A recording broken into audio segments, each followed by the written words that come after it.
बिस्मिल्लाहिर्रहमानिर्रहीम। मैं एक मौलाना साहब की गुफ्तगू सुन रहा था जो एक चरसी का वाक़या सुना रहे थे, तो मुझे बहुत पसंद आया और मैंने कहा कि आप लोग भी इस वाक़े को सुने और इससे इबरत हासिल करें कि एक चरसी होकर उसका ईमान कितना मजबूत और पुख्ता है। तो आप इसकी बात सुने, फिर आगे इंशाअल्लाह बात करते हैं।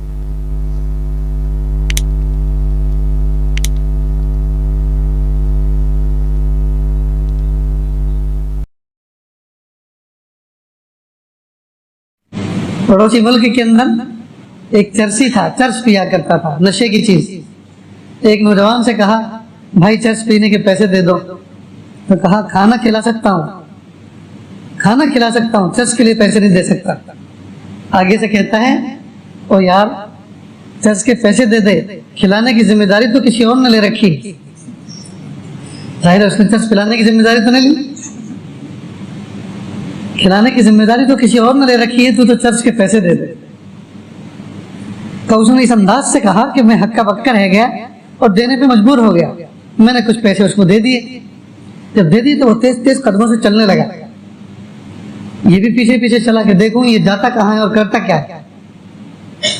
ये चल ही रहा था। रास्ते में कोई फंक्शन हॉल था, शादी खाना था, दो हिस्सों में बना हुआ था। एक में कुछ औरतें बैठी थी और दूसरे में मर्द हजरात थे। खुशियों का माहौल था और खाना मर्दों वाले हिस्से से सर्व किया जा रहा था औरतों वाले हिस्से की तरफ। तो एक नौजवान ट्रे के अंदर बिरयानी लेकर वो रास्ता क्रॉस करके औरतों के हिस्से में जा रहा था कि रास्ते के किनारे ठोकर खाया और वही बिरयानी गिर गई।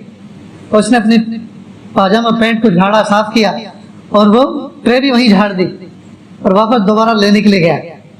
ये चरसी वहीं बैठा और फौरन खाना शुरू किया। गरम गरम बिरयानी ढेर सारा पड़ा हुआ था, ऊपर क्यों खानी शुरू की। कहा, मैं पीछे खड़ा हुआ ये मंजर देख रहा था। चरसी ने अचानक मुझे देखा और अजीब बात कही कि मैं हैरान रह गया। कहा, वो खिलाता तो हमेशा बर्तन ही में है, लेकिन आजकल जरा अनबन चल रही, थोड़ा नाराज है। और हाँ, वो करीब इतना है, वो करीब इतना है, गुस्सा चाहे जितना हो जाए भूखा कभी नहीं सुनाता। वो गुस्सा चाहे जितना हो जाए भूखा कभी नहीं सुनाता।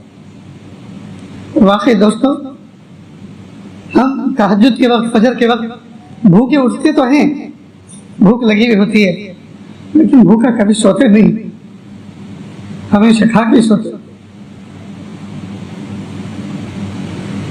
तो मुझे और आपको दोस्तों, तो बहरहाल आपने इस हज़रत की गुफ्तगू सुनी कि उस चरसी का कितना मजबूत ईमान था और कितना उसका मजबूत तवक्कुल था।